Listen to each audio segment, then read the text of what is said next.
राधा रानी के साक्षात दर्शन, श्रद्धा और भक्ति से सब कुछ संभव है।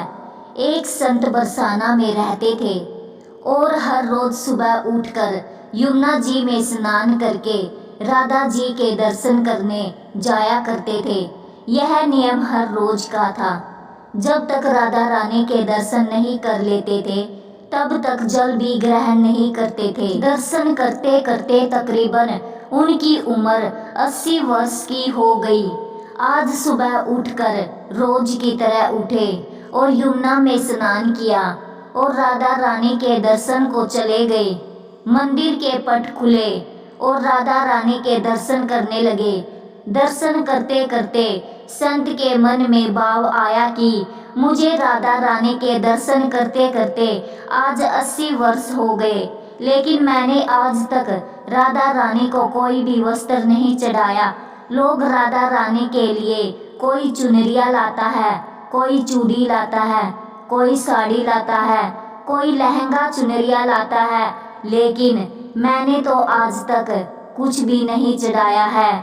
यह विचार संत जी के मन में आया कि मैं भी अपनी राधा रानी के लिए कुछ ना कुछ लेकर जरूर आऊँगा, लेकिन क्या लाऊं जिससे मेरी राधा रानी खुश हो जाए। तो संत सारी रात सोचते सोचते सुबह हो गई। सुबह उठकर स्नान किया और आज अपनी कुटिया में ही राधा रानी के दर्शन पूजन किए।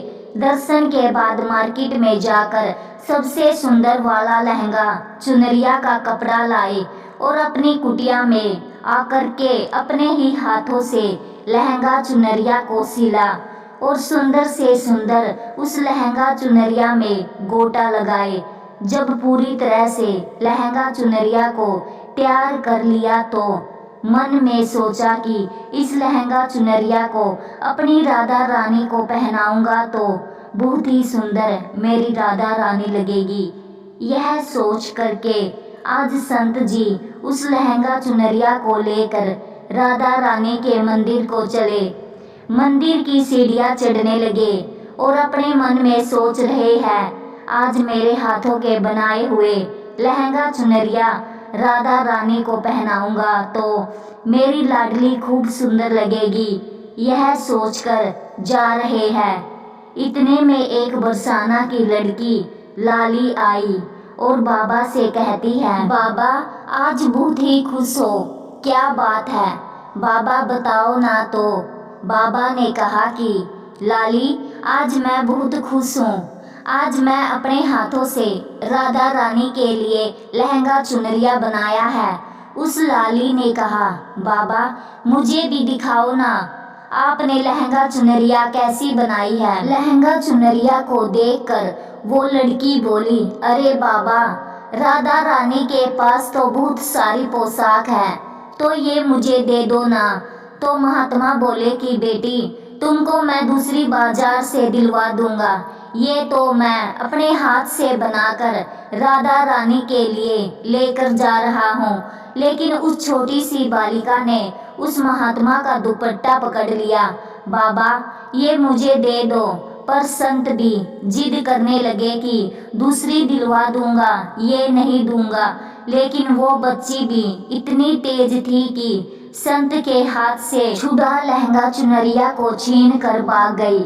अब तो बाबा को बहुत ही दुख लगा कि मैंने आज तक राधा रानी को कुछ नहीं चढ़ाया, लेकिन जब लेकर आया तो लाली लेकर भाग गई। मेरा तो जीवन ही खराब है। यह सोचकर संत उस सीढ़ियों पर बैठ के रोने लगे। इतने में कुछ संत वहां आए और पूछा, क्या बात है बाबा, आप क्यों रो रहे हो। तो बाबा ने उन संतों को पूरी बात बताई। संतों ने बाबा को समझाया और कहा कि आप दुखी मत हो, कल दूसरी लहंगा चुनरिया बना के राधा रानी को पहना देना। चलो राधा रानी के दर्शन कर लेते हैं। इस प्रकार संतों ने बाबा को समझाया और राधा रानी के दर्शन को लेकर चले गए। राधा रानी का दर्शन करने संत जा रहे थे और मन में यही सोच रहे हैं कि मुझे लगता है कि किशोरी जी की इच्छा नहीं थी, शायद राधा रानी मेरे हाथों से बनी पोशाक पहनना ही नहीं चाहती थी। ऐसा सोचकर बड़े दुखी होकर जा रहे हैं। मंदिर आकर राधा रानी के पट खुलने का इंतजार करने लगे। थोड़े ही देर बाद मंदिर के पट खुले तो संतों ने कहा, बाबा देखो तो आज हमारी राधा रानी बहुत ही सुंदर लग रही है। संतों की बात सुन करके जैसे ही बाबा ने अपना सिर उठाकर देखा तो जो लहंगा चुनरिया बाबा ने अपने हाथों से बनाकर लाए थे वही आज राधा रानी ने पहना था। बाबा बहुत ही खुश हो गए और राधा रानी से कहा, हे राधा रानी, आपको इतना भी सब्र नहीं रहा, आप मेरे हाथों से मंदिर की सीढ़ियों से लेकर भाग गई, ऐसा क्यों?